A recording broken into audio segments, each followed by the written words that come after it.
Welcome back, MTG Joe here. Today we're going to be doing another installment of the weekly meta breakdown where we look at the top performing decks on the MTG Arena ladder. So for this video we are covering the standard best of one ladder. So this will cover everything from March 4th through the 11th. We're going to be looking at Diamond to Mythic rank. We're getting the data, what you see on the screen, from Untapped.gg. It's a companion tool that runs alongside Arena's client, tracks win rates, loss rates, deck collections, whole bunch of cool features and stuff. Link is in the video description if you want to get started with it yourself today. I'll paste all these deck lists in the video description and put chapters so you can quickly navigate through to find the deck of your interest. As always, as kind of been pushing lately, we are on a quest, on a journey, if you may, on the channel to hit 10,000 subs by June, closing in on 8,000. So if you haven't subbed to the channel, please do so. It's free, costs you nothing, helps out the channel. Lets you know when we go live with any new format updates, meta. So if you're looking for deck lists for any sort of arena events, stuff like that, this is your one-stop shop. Cover you all for that, as well as we got some mythic level gameplay deck demos to show you how to navigate through the decks. So appreciate if you could. So we're going to jump into it. Like I said, March 4th through the 11th, Diamond to Mythic rank. We have 68,000 games of Magic that were played. And we're going to start off mono red aggro, but a different mono red aggro. And I cannot fully endorse this one yet because it looks a little weird and it looks a little bit more budgety. And it looks like something that someone threw together and is just missing wildcards. So I'm going to show you this one, and then I'm going to show you what the traditional mono red aggro list looks like. You can kind of play around with it. It's really no added wildcard cost in terms of rares or mythics. To do this one, it's more of a budgety version, but mono red aggro, 65% win rate, and this one's on a very low curve. We notice a lot more one drops. Rabid Battery is something that doesn't normally see play in these mono red decks. It's also playing Reckless Impulse as a card advantage engine to draw you like up to 2 cards per turn. They go into exile, so it gets around Shieldred's kind of draw condition. So a lot of cheap spells. You have your Play with Fires, Lightning Strikes as your burn. Only 3 adversaries, which usually is 4, so this is what kind of eludes me to think that this might be a budgetary constraint. Also no Sokuzen in the mana base, but still the 4 squeeze, which is kind of commonplace now in a lot of the aggro decks.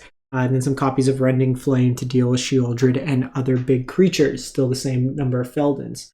So if we look at that, so I actually pulled up this list. This is the mythic version of the deck, 57% win rate. So we see a lot of the commonalities.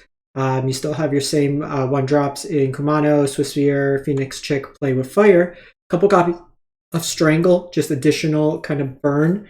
Deals with like Thalia on the play in the mirrors. It's just a good 1 mana deal with a creature, which in this meta is very creature focused. And then we have Bloodthirsty Adversaries, the 4 of, Feldon as a 4 of, Lightning Strike. We have Squee as well as Thundering Raiju on the top end. This lets you kind of push through a lot of damage and hit another haste attacker. You'll see the mana base, 2 Mishras, 1 Sokuzen.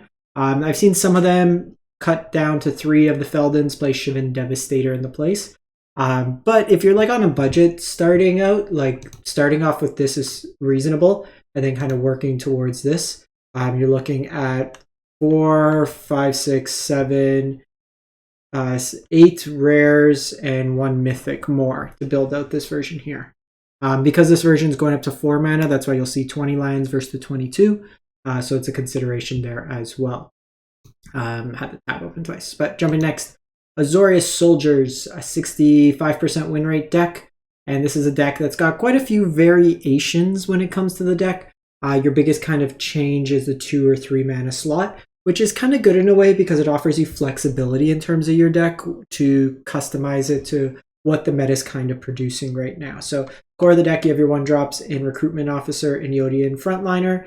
Sometimes you'll see Skrelv as another 1 drop. While not a soldier, it does provide protection to your other key soldier cards, as well as providing in some matchups kind of pseudo unblockable as well. See a copy of Denick, which is very good into like the mono red decks, any of the creature aggro decks because of the life link. There's a lot of ways to make this card bigger in the deck, so you can gain a lot of life.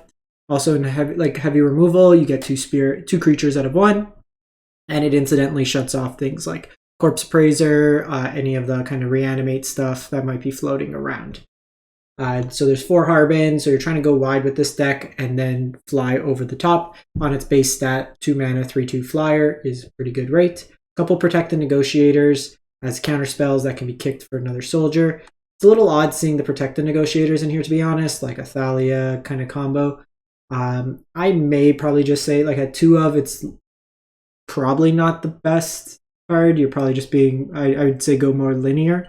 I think I might like Skrelv, maybe another Denic of that nature, or like the Flash, create 2 bodies. Valiant Veteran's your lord, and then Siege Veteran makes your things bigger. Sky Strike Officer provides you some card advantage and more bodies. Brutal Cathar's removal, and a couple copies of Myrel. Because you have a lot of legendaries, you're able to play Plaza Heroes. Fortified Beachhead provides additional utility.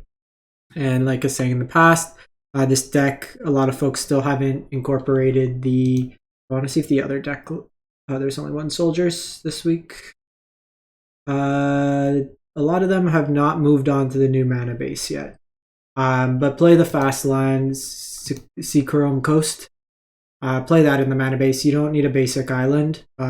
Just play Seachrome Coast. Better than the Pain Lines, better than Deserted Beach in this particular deck, because you're going 1, 2, 3 for the most part. You really want to have an untapped land on 1 and 2. Beyond that, like you only have 1 4-drop, so land coming into play tapped on 4 is not the end of the world. We then go to Selesnya Toxic, 61% win rate. And this is a deck that is not looking to win through traditional damage necessarily, but has the ability to do so. And it's not the full all-in, Simic, gimmicky Rot Priest deck. This deck can win with or without the Rot Priest.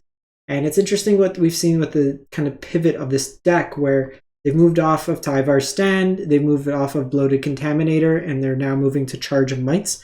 So this is a 3 mana, can be used as removal, basically deals damage equal to the number of creatures you control, or at instant speed can make 2 colorless Might tokens. So it's a little bit more go wide style approach. You have Lauren's Escape as protection, but Crawling Chorus, Skrelv, Venerated Rot Priest, Jawbone, Slaughter Stinger is your kind of Lord style effect. You're just trying to poison out your opponent in this one, as opposed to the Bloated Contaminator version, where you can likely deal more chunks of damage. In this particular build, you're more likely to probably win through poison damage. Soul Partition can be used aggressively to protect your stuff or to remove your opponents and kind of tax them out of the game.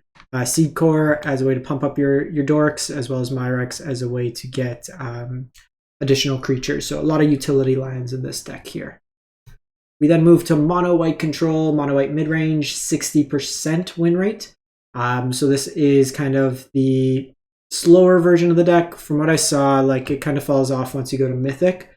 But you're using stuff like Laydown Arms, Ossification as cheap removal, Ambitious Farmhand, Restoration help you find your land drops, Reckoner Bankbuster for card advantage, Wedding Announcement to kind of either provide you card advantage through attacking, or just kind of soak up some early damage through having blockers.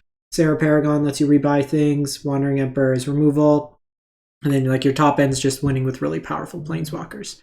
Really interesting with this one here, it's going upwards of 4, the Eternal Wander. I think that's a little heavy for this particular deck. It's unlikely you're, like in most games, you're even going to reach turn 6. Like if we're looking at how aggressive the decks are, I would probably just play the 2 of, and then maybe play Steel Seraph as a way to get lifelink could be a good option. And then maybe just like a little bit lower on the curve. Some of these decks sometimes play Depopulate as well, which could be another consideration for the deck itself. You're getting utility lines, just a lot of kind of like destroy things. 8 again seems a lot. You're not really doing too much. I would trim down some numbers of these and then play the Myrex instead, or Roadside Reliquary, which plays really well with Sarah Paragon. So play Roadside Reliquary, so I do like 4 Roadside, 2 Myrex, cut these, and then just play the rest planes. In part, this makes Laydown Arms worse when you're playing 8 copies of these colorless lands, because it doesn't turn on the effects of Laydown Arms. So fix that mana base, I would say, if you're interested in this deck. Also, this deck at 22 lands is it might be okay, because you have this to find you lands, you have this to find you lands, but yeah, I would trim on these, like I said. We then go to Mono White Aggro, so different kind of aggro deck, 59% win rate. So just individually good cards. So Hopeful Initiate gets bigger. The Skrelv we've mentioned a couple times. Guardian of New Benalia as kind of a pseudo-indestructible threat. Lets you kind of get some value there. Lets you also scry through the enlist ability. Thalia for tax. Intrepid Adversary is the Lord effect in the deck. Adeline to make you a bunch of tokens. Anointed Peacekeeper for tax. Brutal Cathar is removal. So 7 pieces of removal. And then Phyrexian Vindicator is the big top end of this deck, making it very hard for some decks like Mono Red and stuff to attack into you. If you ever run into like Gruul or stuff like that, if they don't have either Exile-based removal or like Black-based removal, they're going to have a hard time dealing with the Vindicator. Mana base very simple, Plains, and 1 copy of a Ganjo. We then move to Mono Black Control, Midrange Aggro, whatever flavor they want to call this. So this is kind of the stockish version. Cut downs, go for the throat as your removal. Some copies of Liliana can be used as removal as well, and you're topping out at Invoke Despair on the top end. All types of removal. Evolve Sleeper, kind of your mana sink, card advantage, just good 1-drop. That good early, good late, just kind of fills the curve there for you. Lets you use every bit of mana every turn, hopefully. Tenacious Underdog keeps coming back and provides you card advantage. Card advantage with the Bank Buster. Graveyard Hate, life gain, hard to kill with Graveyard Trespasser. Sheoldred, which just makes life annoying for some decks. There's times where like Mono Red or some of the Soldier decks, if they're too far behind, aren't able to kind of catch up with that. Sorin as a way to give you some lifelink vampires, as well as provide some card advantage. A little risky because your curve is a little bit higher in this particular build, but still just making even sometimes 2, 3 lifelinkers can be what you need against some of the aggressive decks. Mana base is quite clean, 24 Swamps, 1 Takenuma. You'll sometimes see Myrex in these. You'll sometimes see a copy of like Mishra's Foundry or Roadside. Roadside Reliquary has kind of been phased out since they got the Meat Hook, but it's usually like 1 to 2 colorless utility lands. And then lastly, probably not the best deck, but looks like a fun one. This is a 55% win rate Golgari Fight deck. Fight Rigging. Let's clarify. Fight Rigging. So it's not the Phyrexian Fight Club, Phyrexian Obliterator. This is a Fight Rigging deck. So it's looking to get out Fight Rigging, get a creature with power 7, and then you get to cheat something into play. So it's kind of a Golgari midrange deck otherwise.